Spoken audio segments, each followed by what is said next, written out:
Osun State Governor Ademola Adeleke emerges as the party's flag bearer for 2026 governorship election.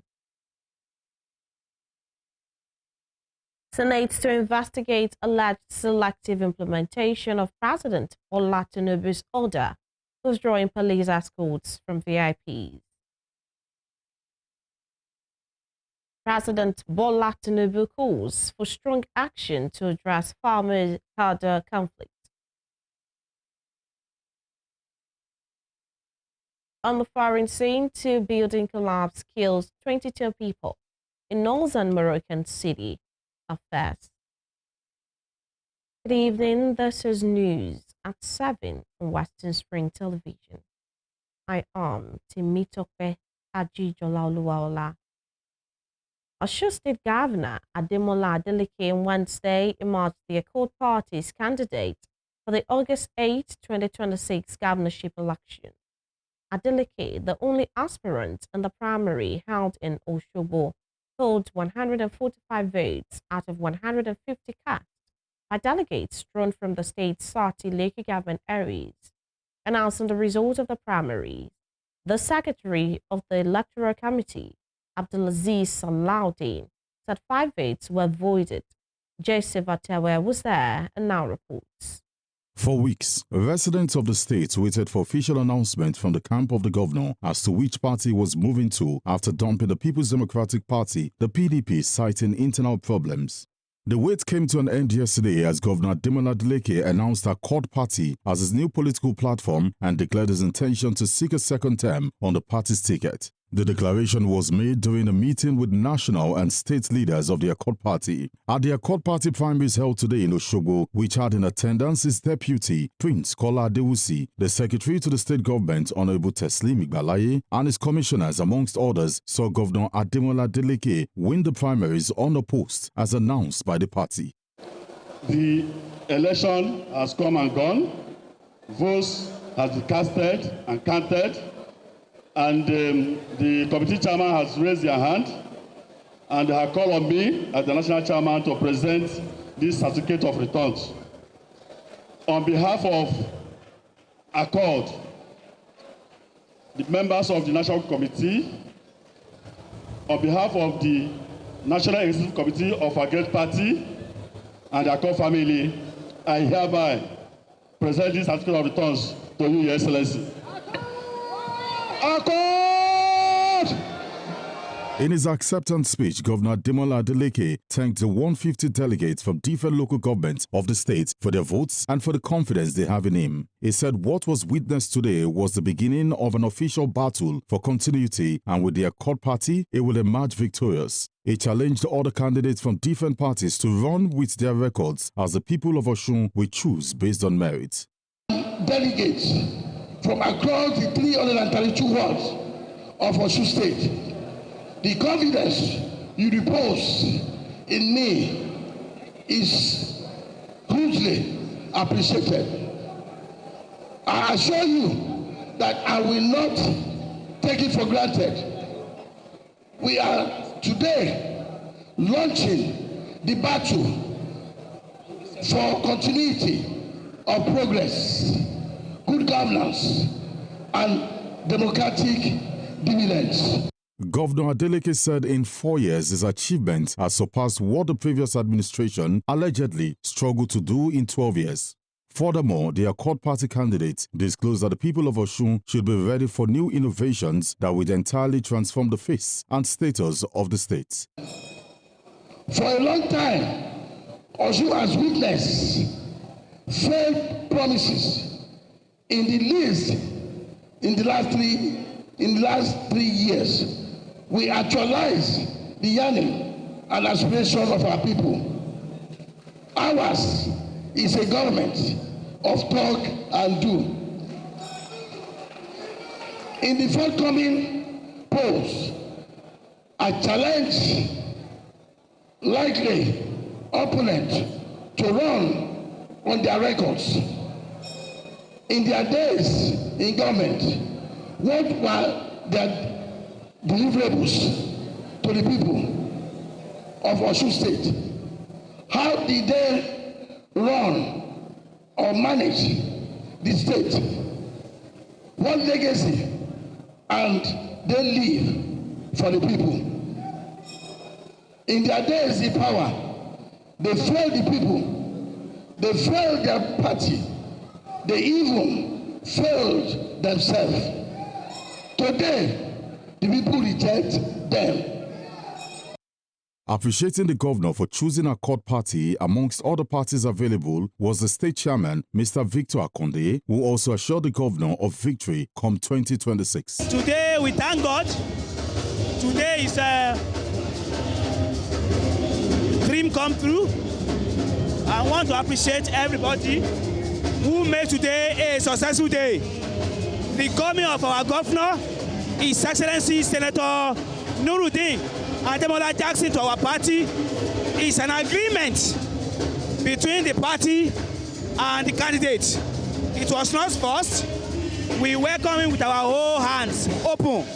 And we thank God that he accepted to run for his second term on the platform of Accord. And we are sure come 8th of August 2026, he will be victorious in that election. Some other dignitaries on ground at the event were the Accord Party's national leadership, led by its chairman, Mr. Maxwell Ngbudem, the chief of staff in the state, party members, amongst others.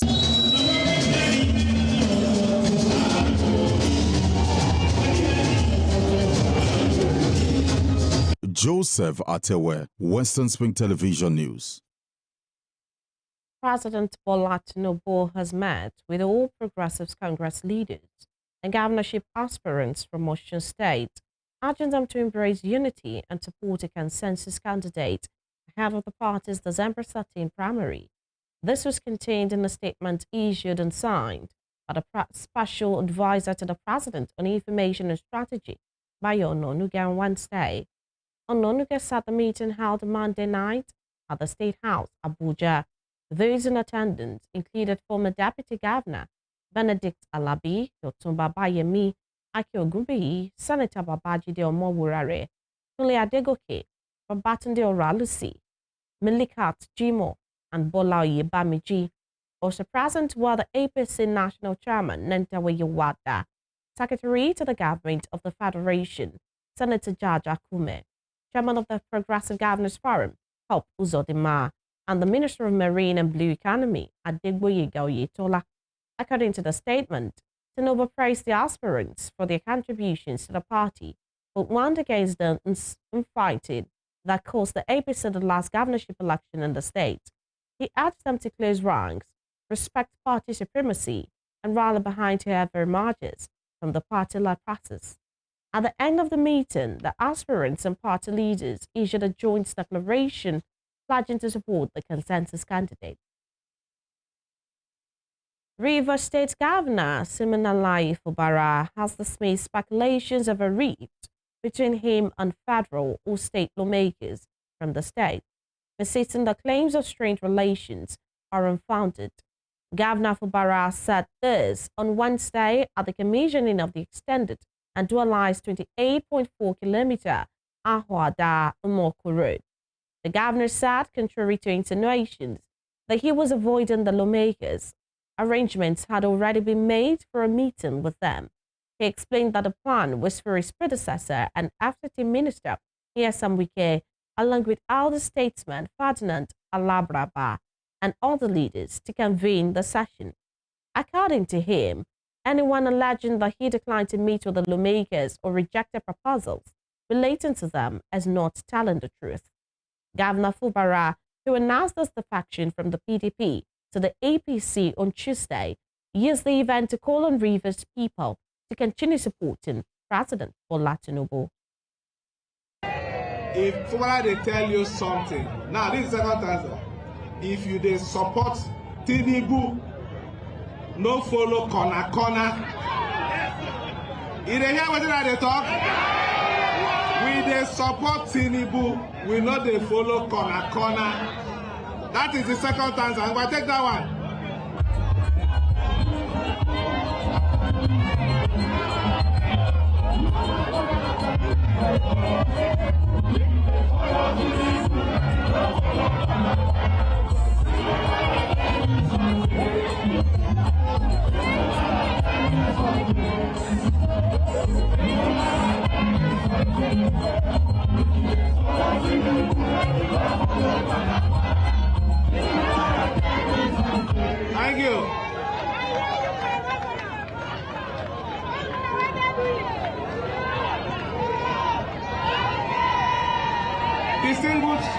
Ladies and gentlemen, let it be very clear to everyone that the Renew Hope agenda is here with a vigor than you can imagine. We are out, we are ready to drive it to every door in every local government area of Rivers State.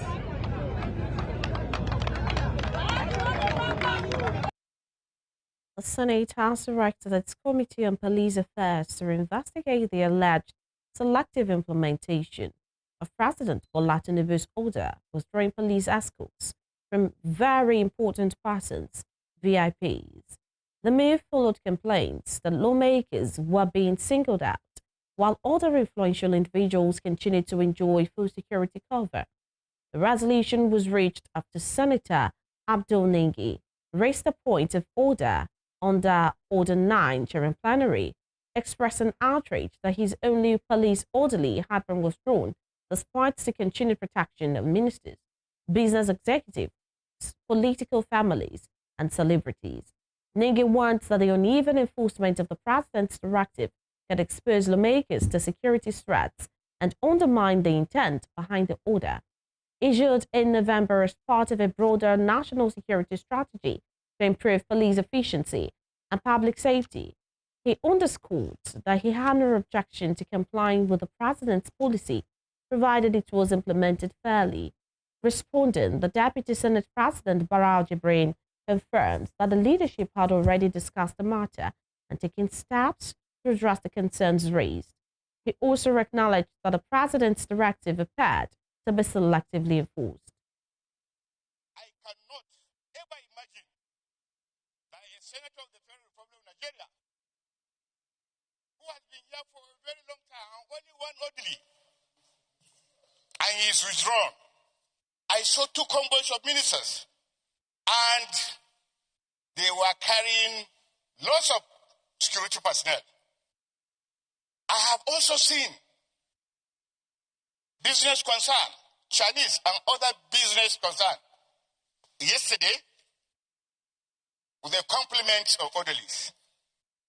Mr. President, I have also seen daughters and sons of political office holders having orderlies and having security covers. Mr. President, I have seen singers having orderlies and complementary of protection. Let me not see governors, ministers, and business concerns being covered by security establishment, but complementary of security. This is unheard of in any democracy. Whenever a matter of privilege arises, it shall be taken off immediately. And in case where adequate provision is not made in the standing orders, the Senate shall by resolution regulate itself. Mr. President, I've been around this National Assembly since 1999. And right from 1999, I was having a police orderly, one police orderly. And I have never requested for any additional security personnel. And I woke up today and I was told my police orderly and other police orderlies are withdrawn. Mr. President, I have no problem with that. My problem is that this thing should go across the board. It should not be, don't worry, it should be done across the board.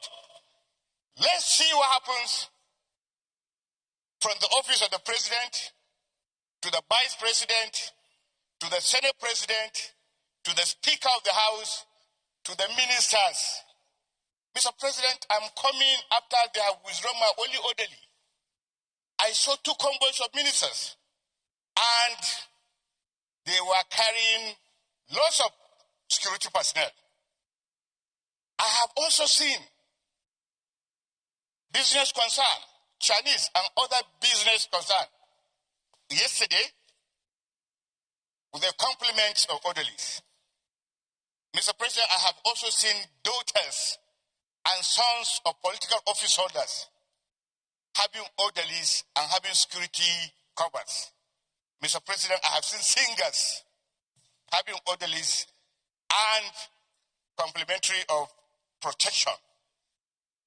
The Cross River State House of Assembly has removed the chairman of the Bekwara Local Government Council, Sariza O'Shea, over allegations of gross misconduct.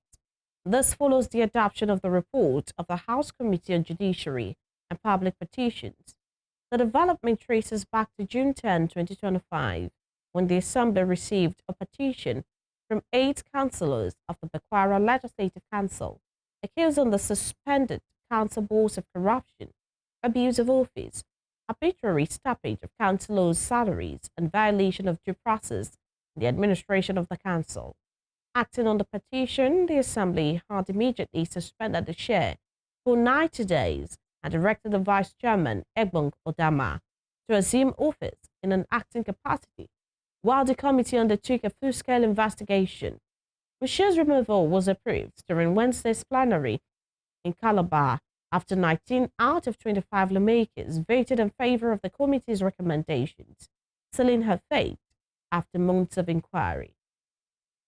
Presenting its findings, Chairman of the committee disclosed that the allegations contained in the petition dated May 19, 2025, were substantiated during engagements with stakeholders in Abochiche, including the petitioners, the suspended chairman, and community members. Adopting the report, the Assembly resolved that O'Shea be removed from office for gross misconduct. The federal government has arraigned a former Minister of Aviation, Senator Stella Odua, before Justice Hamza Muazu of the Federal Capital Territory High Court over alleged $5 billion fraud. Odua was arraigned on a 5-count charge, bordering on advance fee fraud and conspiracy by the Attorney General of the Federation and Minister of Justice, Lateef Fagbemi. In one of the counts, Odua was accused of obtaining by fraudulent pretenses a sum of 2.4 billion naira through Broadwater's resources from the Federal Ministry of Aviation. She was said to have allegedly claimed that the money was the cost of technical supervision. The alleged fraud was said to have been perpetrated in January 2014. In another count, Stella Odua was alleged to have collected 1.6 billion naira and another 839 million naira through the same means and contrary to Section 8 of the Advance Fee Fraud. The former minister, who was arraigned alongside Gloria Odita, however, denied the charges along with the co-defendant. The trial judge, Justice Hamza Muazu, admitted her to bail on self-recognition, but ordered that she must deposit a traveling passport with the court and must not travel out of the country without permission of the court. President Bola Tinubu has called for strong action to address the constant conflict between farmers and herders in the country. Speaking just before the Federal Executive Council meeting commenced at the State House in Abuja on Wednesday, Tinubu asked Vice President Kashim Shettima, working with the National Executive Council, to look for villages or grazing reserves that can be salvaged or rehabilitated into ranches and livestock settlements. He also called for the elimination of the possibility of conflicts and turned the livestock reform into economically viable development. We need all the forces that we can utilize. I know some of our people are exposed. I understand that we have to make exceptional provision for them, and the civil defense are equally armed. And I want to know that from NSA to arm our forest guards too. Take it very seriously. Okay. Again, especially livestock reform, I think the Vice President should get the neck, first of all, to see which village or grazing reserves that can be salvaged or rehabilitated into ranches, livestock settlement.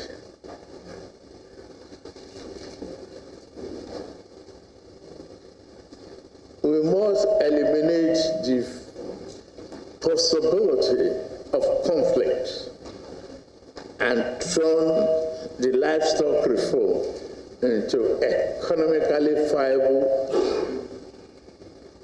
development. The opportunity is there.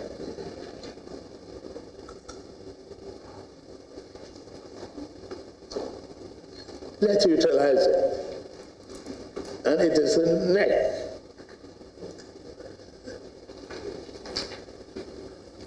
If we emphasize the constitutional requirement, we see that the land belongs to in the states. Whichever one they can salvage, come back to livestock village or others village, let us stop this,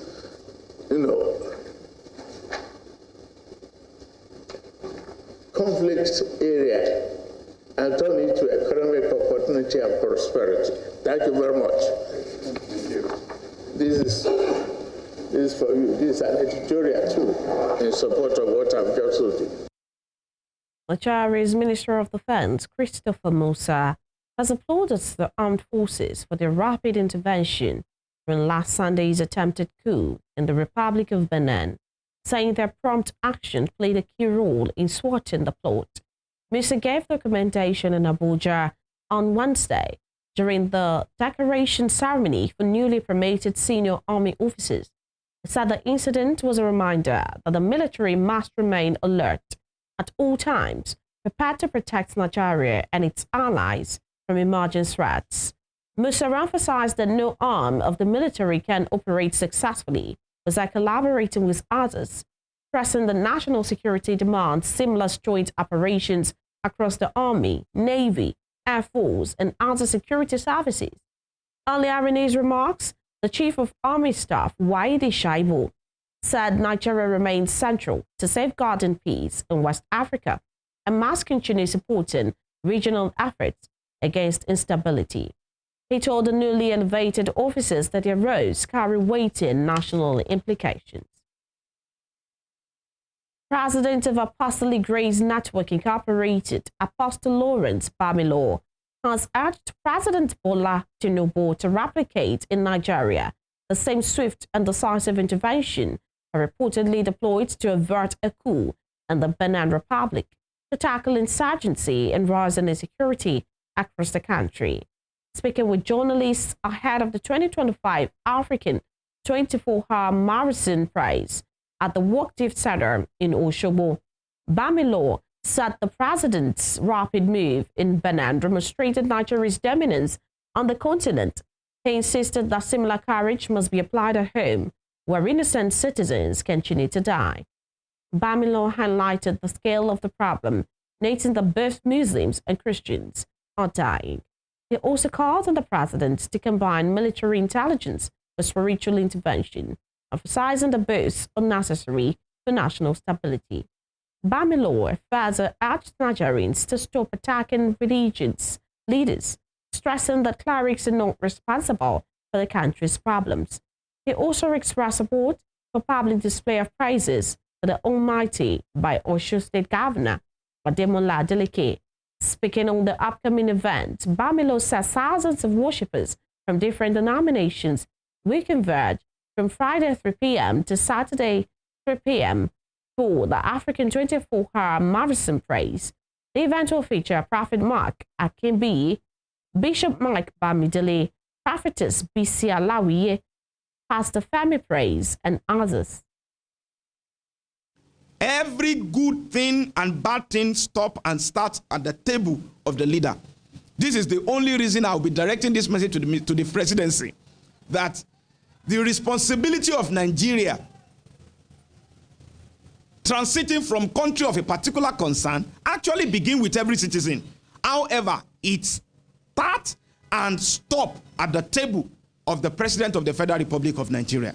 So I'm urging Mr. President, the same energy and swift, smart move, according to the news that we read, under 2 hours, let's say 1 hour, and a coup was averted in Benin Republic.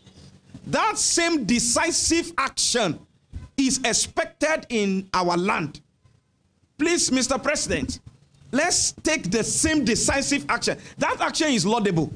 We must thank the president for that quick action. It shows that we are indeed the giant of Africa, and we are indeed big brothers of African nation, that African nation depend on us.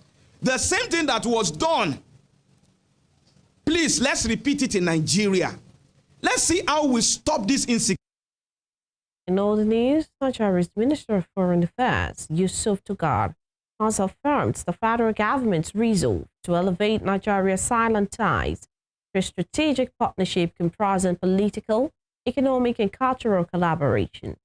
Tuggar disclosed this in a statement issued on Wednesday through Al-Qasim Abdul Qadir, the Special Assistant to Media and Communication Strategy, against the backdrop of bilateral meetings with Ireland's counterpart, Sehasak Wang Fektu.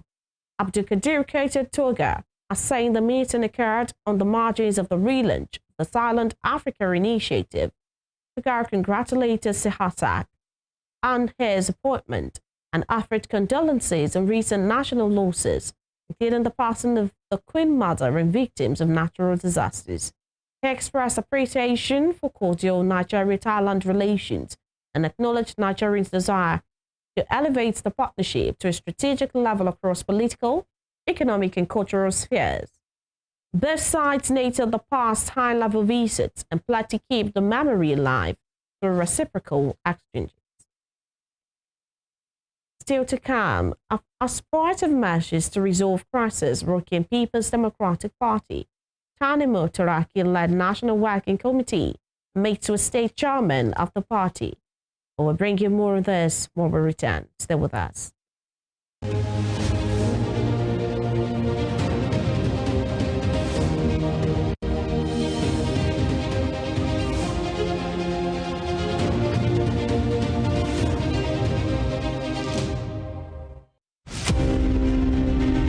War, also known as Ekiti-Parapa War, was waged among Yoruba main ethnic groups which emerged from the ruins of the falling Oyo Empire that were desperate to replace the awesome powers hitherto wielded by the Alaafin of Oyo. The Kiriji War is defined as a conflict of confederacy and unitary political system championed by Yorubas of different socioeconomic and political interests. The Ibadan military aristocrats felt they deserved a dominant position for saving Yoruba land from being totally submerged by the Fulanis by their victory in Osogbo War of 1840 and Ijaye War of 1862. Kiriji War, that took its name from the booming mortar sounds of European arms festered for so long because the Industrial Revolution in Europe provoked high standards of slaves. The 16-year Civil War also caused the emergence of new powerful kingdoms like Ibadan and the rise of powerful personalities like Oluyole, Ogunmola, Kurumi, Latosha, Shodeke, Fabumi, and Ogedengbe. One of the fallouts of Kiriji War was the birth of creative political and leadership structure in Yoruba land that was a blend of federalism and the autocratic monarchical system.